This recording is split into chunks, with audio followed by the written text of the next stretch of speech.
Des dossiers. Ça peut se régler vite, d'autres fois, ça traîne.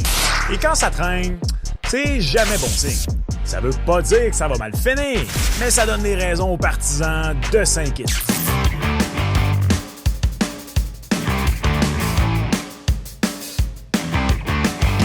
What's up tout le monde, c'est ton boy Max. On est malheureusement déjà à la mi-août et les plus gros dossiers de l'été sont réglés à travers la Ligue nationale de hockey. Que ce soit les gros agents libres comme Mitch Marner, des transactions d'envergure comme Noah Dobson ou des échanges de bons procédés pour se défaire de vétérans aguerris comme Chris Kreider. Mais malgré tout ça, tout n'est pas conclu dans la LNH. 3 énormes agents libres avec restrictions sont toujours, agents libres avec restrictions. Et cette fois-ci, j'ai bien dit restrictions. Dans cet épisode, on va analyser les 3 en question et y aller d'une prédiction pour chacun d'entre eux. On regarde ça. Tout juste avant de poursuivre, par contre, salutations à toi, aventurier de l'Internet, qui est peut-être sur la chaîne pour la première fois. L'année 2025 est exceptionnelle jusqu'ici, et non pas juste parce qu'on a tout un été. Non, mais quel été! On a comme objectif d'atteindre 25 000 abonnés d'ici la fin du calendrier. Alors, si c'est possible, prends 0,5 secondes de ton temps pour t'abonner à la chaîne. Ça coûte rien et ça contribue énormément à aider un créateur de contenu indépendant comme je suis. OK, merci. On retourne à la vidéo. Débutons avec celui qui intéresse probablement le plus le partisan du Canadien, Mason McTavish, qui viendrait bien sûr combler tout un trou au centre.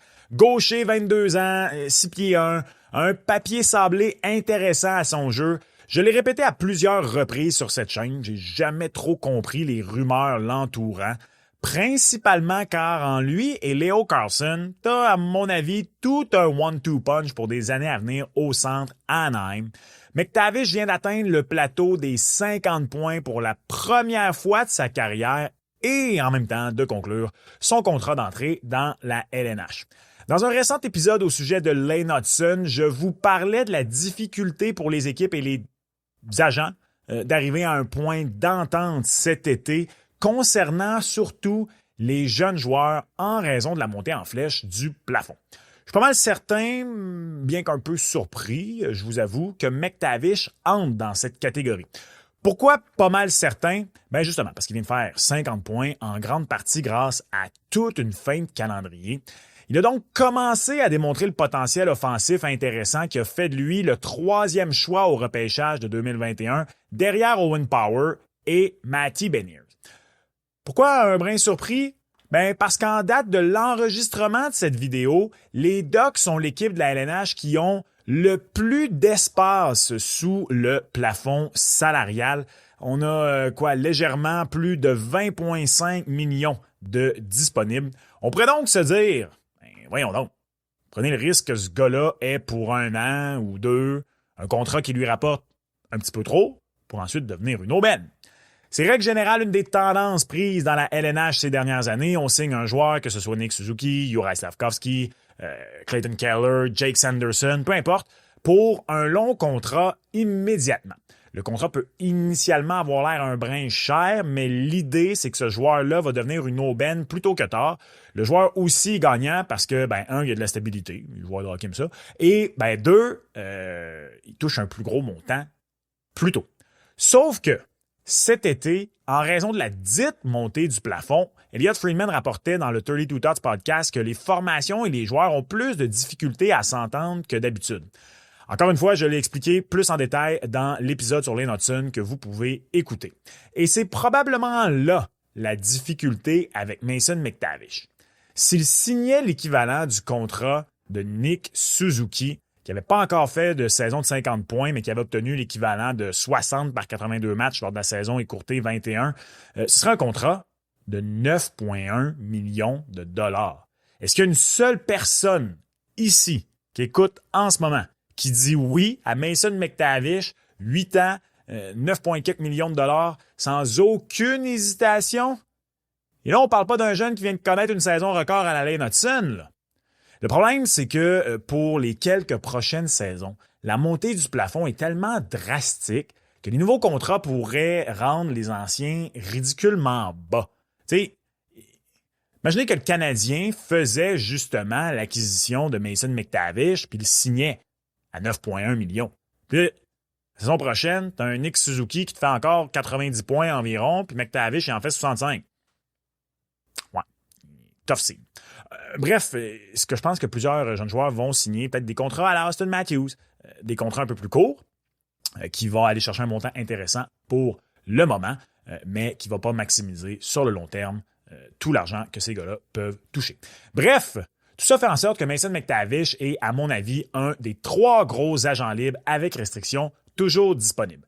Si je suis les Ducks, je ne signe pas ce joueur à long terme. Je ne suis pas encore assez convaincu. Je trouve un terrain d'entente pour un contre-pont et je pense aussi que c'est ce qui va arriver.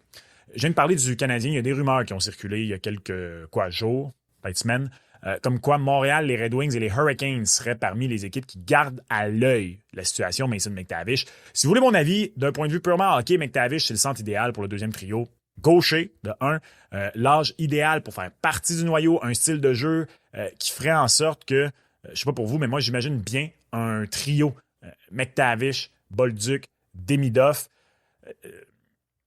Si ça avait à se concrétiser, par contre, comment Kent Hughes trouverait une façon de garder tout ce beau monde-là dans un prime, sensiblement au même moment, content, là, je suis moins certain. Je vous disais justement, tu sais, Nick Suzuki, je dis souvent que c'est pas le gars qui... Ça me fait rire quand j'entends dire, ben là, Suzuki va bouder si un tel fait plus d'argent. Je pense pas ça.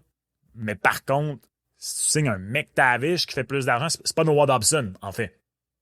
Fait que ce serait beaucoup plus difficile à justifier pour le Canadien de Montréal. Le deuxième dossier, c'est celui de Marco Rossi au Minnesota. Et on serait pas près du tout d'une entente, selon Michael Russo. Le Wild n'offrirait même pas 6 millions à Rossi. Et ça, à mon avis, c'est complètement ridicule. Il n'y a pas juste à Montréal où il y a des structures salariales à l'interne. Russo rapportait fin juillet qu'on voudrait garder Rossi sous le montant de 7 millions de Matt Boldy au Minnesota. Boldy a signé son contrat janvier 2023. Donc, il y a un peu plus de 2 ans. Il avait signé ce contrat-là durant sa saison d'éclosion où il avait marqué 31 buts et récolté 63 points. Donc, on n'avait même pas attendu la fin de la saison pour signer le contrat. Encore une fois, la montée du plafond fait mal au Wild parce que signer un contrat équivalent pour Rossi cet été, ce serait 8 millions. Donc, 1 million complet de plus que Boldy. Je comprends le Wild. Je sais pas pour vous, mais moi, tu me donnes le choix pour les 5 prochaines années. On t'oblige. Entre les deux. Boldy ou Rossi? Je prends Boldy. Je sais, habituellement, on prend le joueur de centre avant l'ailier, mais Boldy est un gros bonhomme. Il a un style de jeu mieux adapté pour les séries. C'est un marqueur de 30 buts éprouvé. Donc, vouloir Rossi sous Boldy, OK, mais sous 6 millions, ça, pour moi, c'est ridicule. Je comprends qu'il est petit. Je comprends qu'il y a eu de la difficulté en fin de saison et en série. Mais ça, c'est ce qu'on appelle du low ball et du vrai low ball. Contrairement à McTavish, je peux imaginer le Wild l'échanger, sauf qu'on doit faire très attention au Minnesota. Kirill Kaprizov, jusqu'à preuve du contraire, devient agent libre sans restriction l'été prochain. Et si on devait perdre coup sur coup Kaprizov et Rossi au Minnesota, ça ferait très mal. Boldy, Buim, Faber, il y a de quoi de pas pire qui se bâtit là-bas. Faut faire attention au pas de recul. Je pense que le dossier Rossi ne sera pas réglé avant le camp d'entraînement parce que selon ce qu'on entend, la différence entre les deux camps est trop grosse. Je pense pas qu'il va être échangé par contre. On va trouver un très court terrain d'entente, un tout petit pont, un ponceau. J'ai hésité honnêtement avec transaction dans ma prédiction, mais je pense pas. Un petit pont. Un ponceau. On parle pas autant du troisième agent libre avec restriction d'envergure toujours disponible, Luke Hughes. Peut-être parce que, contrairement aux deux autres, il n'y a absolument aucune rumeur de transaction entourant Hughes et c'est normal. Le plus jeune de la famille remplit toutes les attentes en 2 saisons jusqu'ici. 47 points comme recrue, 44 mais en moins de matchs à sa 2e saison. Il aurait probablement touché le 50. Est-ce que le sort de Luke Hughes est attaché ou plutôt associé à un autre dossier? Ben oui, faut en parler. Dougie Hamilton, toujours au New Jersey. Les Devils, au moment de l'enregistrement de cet épisode, n'ont qu'à peine plus de 6 millions de disponibles sous le plafond selon Puckpedia. Et tu signeras pas Luke Hughes à ce prix-là. Pas même un contre-pont.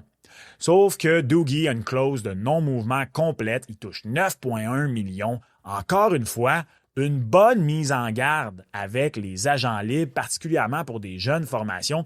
Un coup brillant des Devils initialement, un accélérateur de reconstruction, Dougie Hamilton. Il a même connu la meilleure saison de sa carrière en 2022-2023 avec 74 points. Mais là, on est un petit peu pris avec son contrat. Bien sûr, où en sont les Devils présentement, il deviendrait sacrifiable. Dougie Hamilton, en plus, il y a eu les blessures les 2 dernières saisons qui font en sorte que il est dur à échanger. Mais en plus, s'il ne veut pas être échangé, il ne sera pas échangé. Il y a une clause complète de non-mouvement. Donc, le gros contrat combiné à la clause complète, ça complique les choses. Tu as aussi Timo Meier et son 8,8 millions. En fait, les Devils, c'est une belle mise en garde pour des équipes comme Ottawa, Montréal ou autres. Quand on bâtit, il faut faire attention à sa masse à long terme. Il y a 2 ans, je vous aurais dit que le New Jersey serait tantôt une puissance sur plusieurs saisons dans la LNH. Je dis pas que j'y crois plus. Mais de mauvais contrats, ça rend ça un peu plus difficile. Puis même, ça vient un petit peu bousiller un splendide contrat comme celui de Jack Hughes. Et justement, il y a un dernier élément au dossier Hughes. Luke Hughes. Elliot Friedman rapporte que le contrat très avantageux, justement, de Jack viendrait peut-être, au lieu d'aider, nuire aux Devils dans ce cas-ci. Pourquoi?